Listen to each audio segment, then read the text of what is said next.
নমস্কার সমস্ত দর্শক মণ্ডলী। আজকে অত্যন্ত গুরুত্বপূর্ণ আপডেট নিয়ে এসেছি। সত্যি এই আপডেটটা করতে খুব ভালো লাগছে এবং গর্বে বুকটা ভরে উঠছে। দেশের ১২ লক্ষ সরকারি কর্মী এখন জোহো মেলে। এই ১২ লক্ষ সরকারি কর্মচারী অবশ্যই কেন্দ্রের, আর কেন্দ্রের পরপর সমস্ত রাজ্যের সমস্ত সরকারি কর্মচারী, সমস্ত দপ্তর জোহো মেলে। মূলত ভারত সরকার ডিজিটাল সার্বভৌমত্ব এবং আত্মনির্ভরতার দিকে বড় পদক্ষেপ নিয়েছে।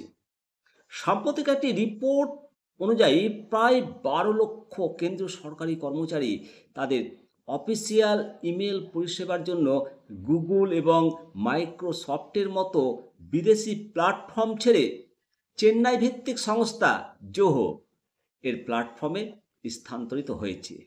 এই পদক্ষেপ নিঃসন্দেহে দেশের প্রযুক্তিগত ইতিহাসে একটি অন্যতম বৃহৎ পরিবর্তন হিসাবে দেখা হচ্ছে, যা digital India, make in India মিশনে একটা গুরুত্বপূর্ণ মাইল ফলক। কেন এই পরিবর্তন? এই পরিবর্তনের পেছনে বেশ কিছু গুরুত্বপূর্ণ কারণ রয়েছে।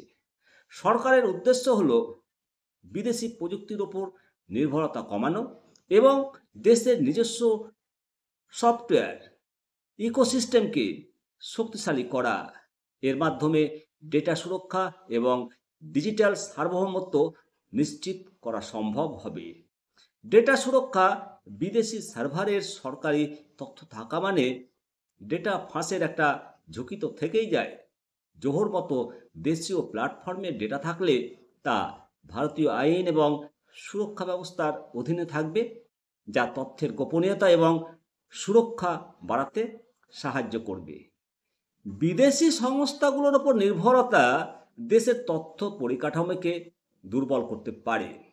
তাছাড়া আন্তর্জাতিক নিষেধাজ্ঞা বা অন্য কোনো সমস্যার কারণে পরিষেবা বন্ধ হয়ে গেলে সরকারি কাজে বড় বাধা আসবে, আর এতে ঝুঁকি বেড়ে যাবে। আর সেই ঝুঁকি এড়াতেই দেশীয় প্রযুক্তির ওপর জোর দেওয়া হচ্ছে। আত্মনির্ভর ভারত: আমাদের যশস্বী প্রধানমন্ত্রী মাননীয় নরেন্দ্র মোদীজির স্বপ্ন। আত্মনির্ভর ভারত অভিযানের অংশ হিসাবে সরকার দেশীয় সংস্থাগুলোকে উৎসাহ দিচ্ছে। জোহোর মতো একটি ভারতীয় সংস্থাকে বেছে নেওয়া এই অভিযানের প্রতি সরকারের দায়বদ্ধতারই প্রমাণ। এছাড়াও একটি মাত্র দেশীয় ভেন্ডরের ওপর নির্ভর করলে আইটি ব্যবস্থাপনার খরচ অনেকটাই কমে যাবে। এতে সরকারের অর্থ সাশ্রয় হবে, জনগণের অর্থে সাশ্রয় হবে। জোহো কর্পোরেশন একটা চেন্নাই ভিত্তিক software as a service SaaS সংস্থা, যা 1996 সালে শ্রীধর ভেম্বু প্রতিষ্ঠাতা করেছিলেন। এই সংস্থাটা সম্পূর্ণ ভারতীয় এবং কোনো বিদেশি বিনিয়োগকারী নেই এতে। সম্প্রতি স্বরাষ্ট্রমন্ত্রী অমিত শাহজি ওনার নিজের অফিসিয়াল ইমেল অ্যাকাউন্ট জোহোতে স্থানান্তর করার কথা ঘোষণা করেছে, যা এই প্ল্যাটফর্মের ওপর সরকারের আস্থাকেই তুলে ধরছে। ১২ লক্ষ সরকারি কর্মচারীকে একটা নতুন ইমেল সিস্টেমে নিয়ে আসা নিঃসন্দেহে একটা জটিল প্রক্রিয়া। ন্যাশনাল ইনফরমেটিক্স সেন্টার নিক এবং অন্যান্য বিভাগীয় আইটি ইউনিটগুলোর এই রূপান্তর প্রক্রিয়াটি মসৃণভাবে সম্পন্ন করার কাজ করছে, যাতে কোনো রকম পরিষেবা ব্যাহত না হয়। ব্যবহারকারীদের পুরানা ইমেল, কন্ট্যাক্ট এবং অন্যান্য ডেটা নতুন সিস্টেমে মাইগ্রেট করা হচ্ছে। এর পাশাপাশি মাল্টি ফ্যাক্টর অথেন্টিকেশন এবং শক্তিশালী এনক্রিপশনের মতো সুরক্ষা প্রোটোকল প্রয়োগ করা হচ্ছে। তবে কিছুটা ঝুঁকি রয়েছে।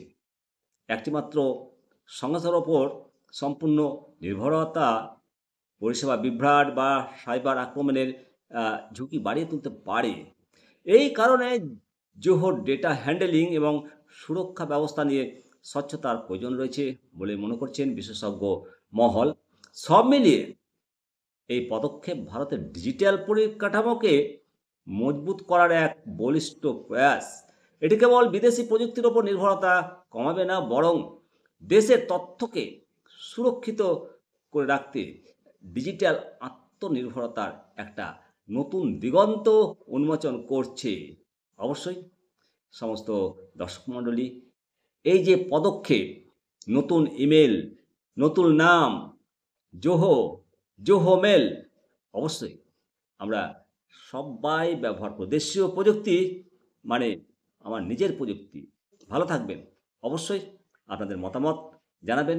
এর আগে 8টায় হোয়াটসঅ্যাপ মেসেজিং অ্যাপ আমরা ডাউনলোড করেছি এবং ব্যবহার করছি। আপনিও করুন। জয় হিন্দ, জয় ভারত।